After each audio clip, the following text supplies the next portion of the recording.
প্রিয় দেশবাসী এবং বিপ্লবী ছাত্র জনতা, আপনারা জানেন যে ছাত্র জনতার ঐতিহাসিক গণ অভ্যুত্থানের মাধ্যমে 2024 সালের 5ই আগস্ট বাংলাদেশের মাটি থেকে মুজিববাদ নামক ফ্যাসিবাদী মতাদর্শের যে রাজনৈতিক দল আওয়ামী লীগকে বাংলাদেশের ছাত্র জনতা উৎখাত করেছিল। কিন্তু আমরা দুঃখের সাথে দেখছি যে এতদিন হয়ে যাওয়ার পরেও সেই আওয়ামী লীগের ব্যানারে আওয়ামী লীগের লোকেরা এই বাংলাদেশের মাটিতে এখনো মিছিল করার সাহস পায় এবং এই অন্তর্বর্তী সরকারের পক্ষ থেকে তেমন দৃশ্যমান উদ্যোগ নেওয়া হয়নি এই আওয়ামী লীগকে নিষিদ্ধ করার বা আওয়ামী লীগের বিচার কার্যক্রমকে দৃশ্যমান করার। আমরা 5ই আগস্টের পর থেকে ছাত্র জনতা বলে আসছি যে আওয়ামী লীগ কোনোভাবেই বাংলাদেশের মাটিতে রাজনীতি করার নৈতিক কোনো অধিকার রাখে না এবং তার আইনি বন্দোবস্তও করতে হবে।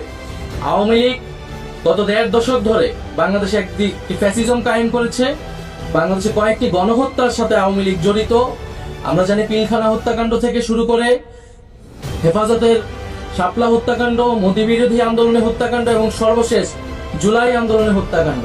এছাড়া বিরোধী রাজনৈতিক লোকেরা গুম খুনের ক্রসফায়ারের শিকার হয়েছে। এই সব কিছুর বিচারের জন্যই কিন্তু এই গণ অভ্যুত্থান হয়েছিল এবং আওয়ামী লীগকে আমরা দলগতভাবে বিচারের দাবি জানিয়েছিলাম, সেটিও আমাদের সামনে দৃশ্যমান হয়নি। ফলে আমরা আবারও রাজপথে নামতেছি, আবারও বলতে চাই যে আওয়ামী লীগকে দলগতভাবে বিচার কার্যক্রমে আওতায় আনতে হবে এবং আওয়ামী লীগের যত অঙ্গ সংগঠন আছে তাদেরকে নিষিদ্ধ করতে হবে। অলরেডি ছাত্রলীগকে নিষিদ্ধ করা হয়েছে, যুবলীগ সহ অন্যান্য অঙ্গ সংগঠনকে নিষিদ্ধ করতে হবে। বিচার চলাকালীন তার নিবন্ধন বাতিল করতে হবে এবং রাজনৈতিক সাংগঠনিক কার্যক্রম নিষিদ্ধ করে আইন বাস্তবায়ন করতে হবে। সেই উদ্দেশ্যে আগামীকাল 2রা মে বাদ জুমা জাতীয় নাগরিক পার্টি ঢাকা মহানগরের উদ্যোগে বায়তুল মোকাররমের দক্ষিণ গেটে একটি বিক্ষোভ সমাবেশের আয়োজন করা হচ্ছে।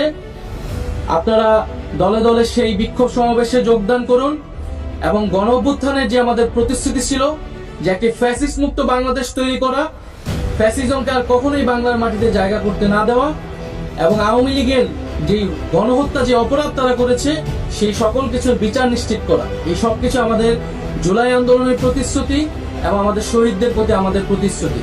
সেই প্রতিশ্রুতি রক্ষার্থে আগামীকাল দেখা হবে বিক্ষোভ সমাবেশে। ইনকিলাব জিন্দাবাদ।